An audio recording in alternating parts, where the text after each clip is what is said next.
안녕하세요. 밤에 일하는 사람들의 투자와 인생 설계, 유진의 밤에 잡는 물고기 두 번째 시간입니다. 우선 죄송하다는 말씀 먼저 드릴게요. 제가 어제 오늘 조금 일이 바빠가지고 녹음을 방금 전에 지금 9시 58분에 시작했습니다. 오늘 밤 안에 올릴 수 있도록 준비된 이야기 풀어볼게요. 어제 바빴던 이유는 제가 이제 사업자 등록증을 내고 저에게 도움을 주셨던 분들과 점심 미팅을 진행했어요. 그리고 제 사업에 대한 이야기도 좀 나누고 그 앞으로 어떻게 이제 아크아이피라는 출판사를 잘 이끌어갈지 그런 이야기를 나누는 시간도 가졌고, 조금 전까지는 또 제가 제안서 작업이 있어가지고 그거를 좀 빨리 마무리해서 보내줘야 되는 사정이 있어서 이렇게 늦게 지각 방송을 하게 된 점을 양해 부탁드립니다.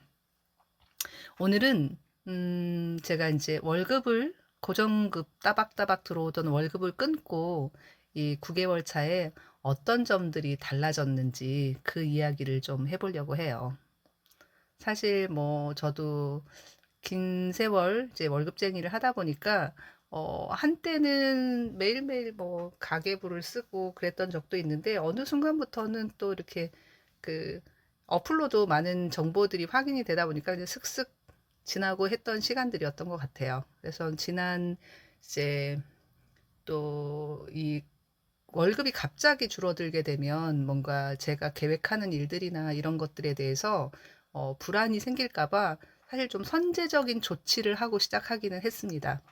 그래서 이제 그 이유는 그렇게 해야지 제가 원래 하고자 하는 방향대로 좀 갈 수 있을 것 같아서였어요. 그래서 이제 그 전년도 24년도에 그 투자 이익금 일부를 이제 그 준비를 해둔 거죠. 제가 월급을 채우지 못하면 거기서 뽑아서 쓸 생각을 하고 예비비를 좀 만들어 두었습니다. 그렇게 하면서 이제 급여 명세서를 제가 5월 달부터 회사가 급여 명세서를 주지 않으니까 제가 저한테 주는 급여 명세서를 만들었어요. 그런데 이제 그 수입의 구조가 아예 바뀌는 거기 때문에 급여 명세서의 항목을 어떻게 정할까? 이런 것들도 좀 고민이 됐죠. 그래서 급여 명세서 항목은 처음에 이제 제가 결정한 급여 명세서의 입금 항목을 주식 판매 수익, 그다음에 배당금 이자, 그다음에 제가 강의를 좀 하기 때문에 강의와 코칭 비용, 그리고 작게나마 제가 인세를 조금 받고 있는 게 있습니다. 그래서 인세 수입, 그리고 기타 수입 이렇게 항목을 정해서 5월 달부터 매달 급여 명세서를 제가 만들어서 저한테 줬어요. 그래서 이제 목표 금액은 월에 이제 그 이 급여를 제가 받으려면 어떻든 이제 지출도 중요하기 때문에 안 쓰던 가계부도 쓰기 시작했습니다. 그래서 우선 이제 급여 명세서에 대한 얘기를 먼저 드리면, 급여 명세서에서 매달 말일날, 전 직장에서도 급여가 말일날 들어왔거든요. 말일날 저한테 급여를 주기 위해서 그 투자 수익을 어떻게 보면 기본소득으로 해보자라는 목표가 있었기 때문에 어, 그렇게 항목을 정했어요. 그렇게 항목을 정하고 제가 뭐 브런치에는 매달 급여 명세서를 어, 그 멤버십 고객분들에게는 공개를 하기도 했습니다. 부끄럽긴 하지만 그 5월달 이제 급여 명세서의 항목 중에 5월달에 주식 판매 대금 289만 1,262원, 배당금 14만 6,653원, 강사비 60만 원, 전자책 인세 18,170원 이런 식으로 수입 항목을 정리했는데, 그렇게 계산을 해보니까 제가 원래 이제 저의 급여를 500만 원으로 책정을 했어요. 근데 모자라더라고요. 134만 3,915원을 아까 말씀드렸던 예측 잉여 이익금 24년도에 제가 이제 그 투자 수익으로 만들어 놓은 돈 중에 월급을 500만 원을 못 주면 여기서 채워줘야지 하고 만들어 놓은 돈이 있었거든요. 한 2천만 원 정도. 그래서 그 돈 내서 충당해서 첫 달 월급을 그렇게 지급을 했습니다. 그리고 6월 달에 이제 두 번째 달에는 주식 판매 수익이 조금 더 올라갔어요. 뭐 380만 원 정도 됐고 배당금도 좀 높았고 그래서 또 세금 환급분도 좀 있고 코칭 비용이나 이런 걸 포함해서 총 그 저의 수입이 524만 9,910원. 그래서 이제 땡겨 쓰지 않아도 됐던 거죠. 그리고 7월이 이제 저한테는 조금 뭔가 자만심을 그 불태울 수 있는 그런 계기가 좀 있었는데 7월에 제가 그 수입이 판매 수익을 오랫동안 잘 들고 있던 종목을 잘 정리를 해서 판매 이익금이 1,800만 원을 조금 넘게 매출을 만들었어요. 이제 그러다 보니까 아, 이렇게 가도 되나? 라는 생각을 좀 더 했죠. 그러나 삶은 그렇게 눅눅하진 않답니다. 어떻든 제가 이제 그런 식으로 꾸준히 그 수입을 주식 판매 수익과 배당금 이자, 그 다음에 강의, 그리고 인세, 그 다음에 그 또 이런 기타 수입들도 조금 있어서 그런 걸로 저한테 따박따박 월급을 주는 방법으로 이렇게 9개월을 지내왔어요. 그렇지만 이 수입이 불규칙하기 때문에 어, 지출도 꼼꼼하게 정리를 좀 했습니다. 제가 가계부를 한때는 정말 꼬박꼬박 쓰던 시절도 있었어요. 근데 지난 한 10년 동안 제가 돌이켜 보니까 뭐 그 어플이나 뭐 카드 내역서 이런 것들을 그냥 훅훅 훑어보고 지나가기만 했었는데 저한테 이제 급여 명세서를 주기로 하고 그 4월 달부터는 이제 그 데일리 지출을 좀 체크를 해봤죠. 그래서 가장 먼저 한 일은 일단 고정 지출 항목을 좀 점검했어요.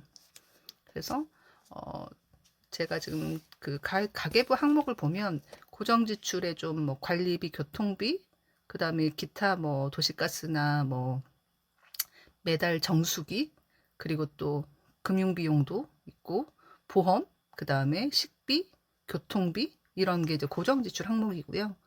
그리고 두 번째로 이제 투자 제가 벌면 제가 500만 원이라는 월급을 정한 이유는 지출을 300으로 최대한 줄이고 200은 저축을 하자. 이게 저의 목표였기 때문에 이 투자와 비상금 항목에 또 저는 이제 지출 항목에 넣어 놓은 거죠. 그리고 의료비, 그다음에 자기계발, 여가, 뭐 기부금, 세금 뭐 이런 식으로 항목이 구성이 되어 있습니다. 이렇게 정리를 하면서 좀 몇 군데 손댄 게 있어요. 일단 통신비를 조금 더 라이트하게 줄였어요. 제가 사실 뭐 통화 무제한, 데이터 무제한 그 폰을 썼었는데 실제로 그 통신사 쪽에 점검을 해서 내가 지금 얼마나 쓰고 있는지 물론 그 어플로 들어가서 보면 되지만 물어보니까 통계적으로 제가 훨씬 낮은 금액의 이 요금제를 사용해도 별로 문제는 없더라고요. 그래서 통신비도 한 기존의 비용에서 한 70% 정도, 그러니까 100원을 냈다면 70원 정도의 상품으로 줄였습니다. 30% 정도 줄였고요. 그리고 보험도 이제 유지하고 있던 보험 중에 굳이 뭐 계속 가져갈 필요가 없다고 생각되는 보험은 2개 정도 정리를 했고요. 또 더 또 중요하게 지출을 좀 통제하는 방법으로 제가 신용카드로 주로 많이 이제 그 지출을 하고 지갑에 현금을 들고 다니지 않았었는데, 어, 신용카드 개수를 좀 줄였어요. 신용카드를 줄이고, 그리고 모든 지출, 거의 모든 고정비의 지출은 그 토스뱅크 체크카드로 다 통합을 했습니다. 그리고 또 특히 그 식비는 저는 이제 경기도에 거주하기 때문에 지역 화폐 가맹점이 가능한 데서 구매하는 식자재라든지 뭐 빵이라든지 이런 것들을 구매할 때는 지역 화폐 카드를 주로 많이 사용했어요. 이렇게 좀 정리를 하니까 생각보다 금액이 많이 줄어요. 그냥 아무 생각 없이 쓰잖아요. 그럼 한 달에 500도 쓰고 1000도 쓰고 쓸 수 있잖아요. 우리 돈은. 돈은 쓰라고 주면 얼마든지 더 기꺼이 즐겁게 많이 쓸 수 있는데 어떻든 이제 수입의 방식이 바뀌고 저에게 돈이 들어오는 방식이 바뀌다 보니까 최대한 이런 지출도 좀 조정해서 줄였습니다. 그렇게 줄였음에도 불구하고 뭐 제 삶의 질이 특별히 나빠지거나 그러지는 않더라고요. 오히려 이렇게 좀 점검을 하고 나니까 이 훨씬 더 건강해졌어요. 돈의 흐름이. 그 점은 저는 오히려 되게 좋은 경험이라고 생각하고 지금도 그 부분에 대해서는 잘 또 훅하고 또 돈을 많이 쓰는 일이 생기지 않도록 가계부는 앞으로도 계속 쓸 예정입니다. 제가 지금 이제 투자라는 부분은 뭐 제 계좌도 계좌지만 저희 딸이 지금 올해 18살이에요. 그래서 작년 1월 1일부터 용돈을 이제 주는데 용돈 사실 많이 주지는 않습니다. 다른 또 막 그 딸이 저 말고 또 가족들에게 또 용돈을 좀 더 받기 때문에 제가 이제 내가 주는 용돈에서 어 규칙적으로 그 딸 계좌 주식 계좌를 만들어 놓은 게 있거든요.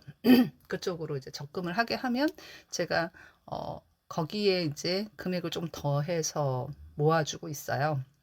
그리고 가끔 이제 어떤 종목에 돈을 넣고 있는지 그리고 이런 것들을 같이 공유하면서 일찍 시간을 투자에서 가장 중요한 게 시간이기 때문에 딸 계좌는 뭐 빼는 돈이 아니라 꾸준히 계속 적립식으로 투자하는 것들을 제가 같이 돕고 있습니다. 그래서 올해는 작년까지는 하루에 1111원씩 해가지고 33,300원 정도의 그 금액을 매달 용돈을 주고 다시 회수했거든요. 자기 통장에 넣을 수 있도록. 근데 이제 올해는 그 용돈을 조금 올려주고 20만 원을 줍니다. 20만 원을 주고 6만 원을 다시 통장에 넣게 하고 거기에 제가 14만 원을 더해서 매달 이렇게 또 다시 넣어주고 있어요. 그러니까 저축이나 투자는 뭐 저야 늦은 나이에 이제 그 시작했지만 자녀들한테는 이제 좀 일찍 그런 부분에 대해서 눈을 뜰 수 있게 관심을 가질 수 있게 그 함께 해주는 건 되게 좋은 방법인 것 같아요. 그래서 저도 뭐 아이가 나중에 제가 또 늦게 아이를 낳기 때문에 이 아이에게 큰 재산을 물려주는 것도 좋겠죠. 요즘은 부모가 많은 부를 물려주는 거를 기대하는 자녀들도 많다고 해요. 하지만 고기 잡는 방법을 잘 알려주는 거 정도가 더 중요한 부분이 될 거다라고 생각을 하고 있습니다. 어제 그 이제 출판사가 이야기를 좀 해보면 이게 그 사업자를 제가 이제 이게 처음 내고 하다 보니까 바보같이 어떤 형태 조금 다 다르더라고요. 이제 그 출판사에서 제가 이제 소설을 등록하려고 그 발행인 등록을 좀 진행을 해봤거든요. 그래서 뭐 의외로 되게 빠른 피드백을 받고 바로 이제 계정을 등록하고 정보 등록하는 단계까지는 이틀 만에 갔어요. 이틀 만에 갔는데 나중에 이제 그 계정을 만들고 나서 보니까 제가 이제 그 간이과세로 처음에 신고를 해서 사업자 등록증을 받았거든요. 근데 웹소설이나 이런 그 플랫폼에서는 간이과세로는 거래가 안 되는 거예요. 간이과세 포기 신고를 했습니다. 간이과세 포기 신고를 넣었더니 제가 뭐 예를 들면 2월에 포기 신고를 넣으면 그 포기 신고를 해서 일반과세로 전환이 되려고 하면 그 다음 달 1일부터 적용이 되는 거죠. 그러면 저는 이제 일반과세 사업자를 받으려면 3월 1일까지 기다려야 되는 거예요. 그리고 3월 1일 날 일반과세자 증명서를 받아서 다시 이제 플랫폼에 발행인 등록을 하려고 보니 거기서도 그 계정을 생성하고 나서 그 저는 3월에 정보 변경을 하고 거기에 업로드를 하면 그 다음 달 1일에 거래를 할 수 있습니다. 어쩌죠? 막 당장 발행을 할 수 있을 줄 알고 커밍순 막 이렇게 홍보도 하고 했는데 제 소설은 조금 더 기다리셔야 될 것 같아요. 4월 초에 소설이 발행될 수 있도록 뭐 더 꼼꼼하게 잘 준비하라는 그런 계시로 알고 4월 달에나 플랫폼에서 만날 수 있을 것 같습니다. 그래도 뭐 괜찮아요. 조금 더 점검하고 또 그 사이에 시간이 지금 온전한 3월 한 달이랑 그리고 2월 달도 또 곧 또 설 연휴잖아요. 그때 다음 작품에 대한 글을 쓴다든지 뭐 좀 짜임새 있게 시간을 보내고 4월 초에 제 첫 소설 기억 경매 시대를 여러분께 소개해 드릴 수 있도록 하겠습니다. 제가 이게 정말 보이는 팟캐스트가 아니라서 정말 다행인 게 저는 지금 제 방과 제 안방 화장실 사이에 있는 파우더 룸에서 뒤쪽에 있는 옷장을 활짝 열고 녹음을 하고 있어요.